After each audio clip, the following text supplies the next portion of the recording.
Bonjour à tous et bienvenue.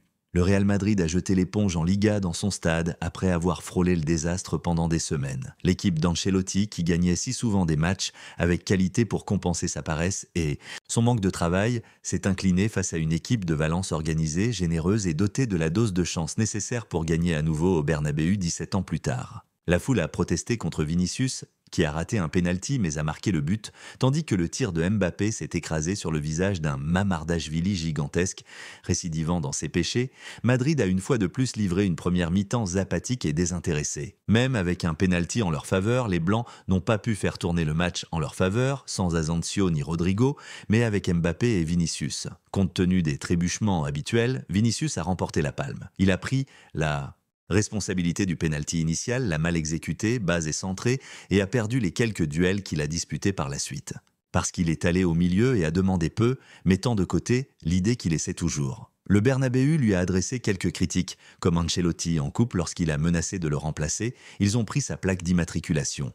Madrid s'est écrasé face à un Valence très méritant. Privés de 3 de leurs titulaires de choix, Rioja, Gaïa et Foulquier, ils n'ont eu besoin que de se regrouper autour de leurs 3 défenseurs centraux, de maintenir leur ligne ensemble et de déplacer le ballon judicieusement, sachant que Madrid ne pressait pas pour gagner la première mi-temps. Diakaby a marqué sur un magnifique corner de Diego Lopez de l'intérieur vers l'extérieur et a eu de la chance à plusieurs reprises. Le premier, sur le pénalty que Figueroa Vázquez a clairement vu comme inexistant dans la VAR, ignorant le bras de Tarrega sur Mbappé, que Quadra a correctement jugé et que Vini a gaspillé, facilitant la tâche de Mamardashvili. Le deuxième, sur un dégagement bizarre de Diakaby, qui a ces choses-là pour marquer un superbe but dans son propre but. L'appel précédent de hors-jeu de Mbappé a annulé la bévue du défenseur central et il a poussé un soupir de soulagement.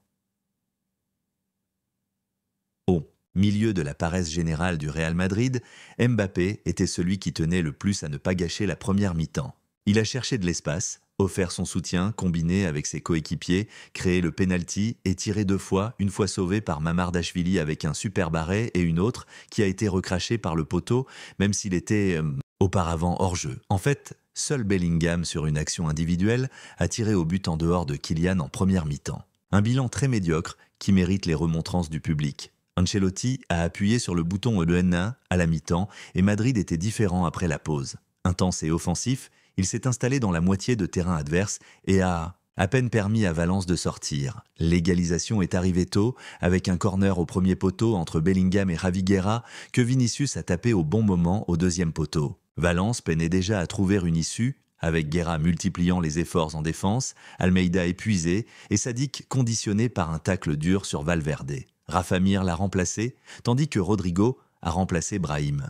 Mbappé a profité de toutes les occasions de but, manquant de peu un centre de Fran Garcia, puis servant en retour un centre que Valverde a conclu, l'arrêt monumental de Mamardashvili. Le jeu du Géorgien a été gigantesque. À 15 minutes de la fin, les 2 techniciens ont brûlé les ponts. Corberan a rafraîchi toutes les lignes, gardant ses 3 tours en retrait. Il a moins souffert avec Pepelu au milieu et Fran Pérez sur l'aile. Ancelotti a surpris tout le monde en plaçant Alaba à l'arrière aux côtés d'Endrick et de Camavinga. L'Autrichien a été celui qui a réalisé la meilleure performance, servant plusieurs balles intéressantes. Avec ses lignes serrées, Valence, avec son gardien surdimensionné, a bien résisté au siège et une surprise était dans l'air. Diego Lopez est sorti en contre-attaque, s'imposant dans le temps additionnel, se débarrassant de Valverde et Camavinga, mais le coup final restait à venir. Rafa Mir s'est échappé sur la droite avec une position supérieure, a servi un ballon serré et Hugo Duro a dirigé le ballon dans le filet pour sortir Madrid de la lutte pour la Liga et sceller la moitié de la survie de l'équipe valencienne. Juste punition pour le premier, récompense plus que méritée pour le valencianisme qui a tant souffert.